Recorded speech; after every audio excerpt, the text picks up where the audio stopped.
బైబిల్లో ఇర్మియా గ్రంథం 6వ అధ్యాయం 16వ వచనంలో మార్గముల్లో నిల్చుడి, పురాతన మార్గములను గూర్చి విచారించుడి, మేలు కలుగు మార్గం ఏది అని అడిగి అందులో నడుచుకునుడి, అప్పుడు మీకు నెమ్మది కలుగును అని వ్రాయబడింది.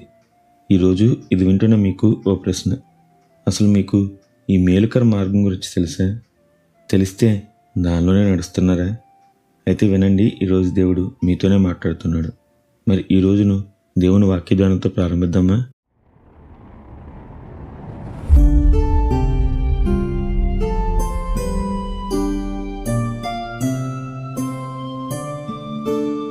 బైబిల్లో యోహాను సువార్త 1వ అధ్యాయం 46వ వచనంలో ఫిలిప్పు నతానయేలు దగ్గరకు వచ్చి, మేము మెస్సియాను కనుగొంటిమి, నాతో రా, ఆయన నజరేయుడైన యేసు అని చెప్తాడు.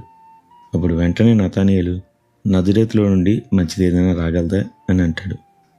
వచ్చి చూసే వరకు, ఆయనతో మాట్లాడే వరకు నతానయేలుకు నమ్మకం కలగలేదు. ఎందుకో తెలుసా? నిజంగానే నజరేతు నుండి మంచిది ఏది ఇప్పటి వరకు వారికి రాలేదు. నజరేతు అనే ప్రాంతం రోమీల ఆక్రమణలో ఉంది. అక్కడే రోమా సైనికులు స్థావరాలు అన్నీ ఉంటాయి. మనకు తెలిసిందే, రోమా ప్రభుత్వం అత్యంత కఠినమైన శిక్షలు విధించే ప్రభుత్వం. ఆ శిక్షలన్నీ అమలు చేసేది ఈ సైనికులే. వీరు బహుకఠినులు. అందుకే ఇశ్రాయేలీయులకు ఆ నజరేతు అంటే అస్సలు నచ్చదు. ఎందుకంటే అక్కడి నుండి ఇప్పటి వరకు వారికి వచ్చింది శిక్ష, భయం, మరణం మాత్రమే. కానీ తెలుసా, ఆ నజరేతు నుండే నా ప్రభువు వచ్చాడు. ఆయన అదృశ్య దేవుని రూపం, శరీర ధైర్యం వాక్యం.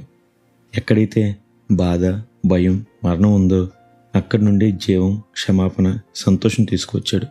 దేవునికి స్తోత్రం. అంతే కదా, ఓనాడు సౌలు అనే వ్యక్తి బహుక్రూరుడు, నిష్టగల పరిచయుడు. దేవుని ప్రజలను బహుగా హింసించి ఇంటింటా జొచ్చి స్త్రీలను, పిల్లల్ని సైతం జుట్టుపట్టి ఈడ్చుకొచ్చి క్రూరంగా చంపిన వ్యక్తి. ఇలాంటి ఒక వ్యక్తి మారతాడని, తాను ద్వేషించిన మార్గాన్ని ప్రకటిస్తాడని ఎవరైనా నమ్మగలరా? కానీ చూడండి పౌలు జీవితం. ఒకనాడు ఎవరైతే సంఘాన్ని బహుగా హింసించి బాధ, భయం, మరణం తీసుకుని వచ్చారో అదే సౌలు అనే వ్యక్తి పౌలుగా మారి చేసిన పరిచర్య మనందరికీ తెలిసిందే.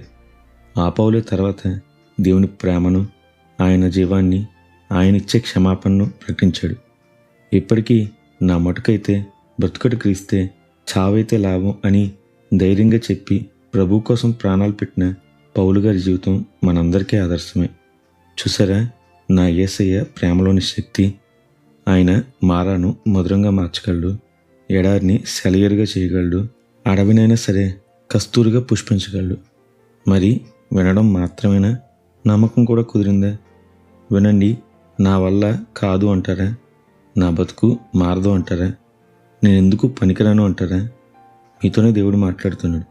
ఏసే మార్గం, ఏసే సత్యం, ఏసే జీవం. మీ జీవితం ప్రభు చేతిలో ఉంచండి.